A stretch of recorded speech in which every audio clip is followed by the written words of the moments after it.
একটা ছেলে কখন নষ্ট হয় জানেন? কেন নষ্ট হয় জানেন? জানেন কি তার এই নষ্ট হওয়ার পিছনে হাজারো কষ্ট আর ক্ষতের কথা? না, জানেন না, জানার চেষ্টাও করেন না।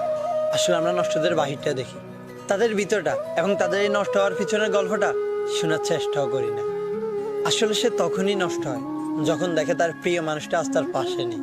সে যাকে নিয়ে দেখেছিল হাজারো স্বপ্ন, আর সেই স্বপ্নগুলো তাকে কুড়ে কুড়ে খাচ্ছে। সে তখনই নষ্ট হয় যখন দেখে এই সমাজে সে এক অবহেলিত বস্তু। সে তখনই নষ্ট হয় যখন দেখে তার পাশের বন্ধুগুলো আজ তাকে ইগনোর করছে। আসলে তার চাইতে আরো বড় নষ্ট হয় কোন এক বেঈমান মায়াবতীর কারণে, যার সাথে বেঁধেছিল হাজারো স্বপ্ন আর কিছু ভালোবাসার কবিতা, যা আজ পরিণত হলো নিকোটিন আর গাঁজার দোয়া। আসলে আমরা কখনোই নষ্টদের ভালো চোখে দেখি না, শুনতে চাই না তাদের সেই হারানোর গল্পগুলো। আর এই নষ্টদের শেষটা কি হয় জানেন? মৃত্যু। তাই মাঝে মাঝে নষ্টদেরকেও একটু ভালোবাসা দিবেন, যা পারে তাদের জীবনটাকে একটু সুন্দর করতে। আপনার একটু কেয়ারিং, একটু লাভিংই হয়তো পারে ওই নষ্ট ছেলেটাকে একটু আলোর পথ দেখাতে।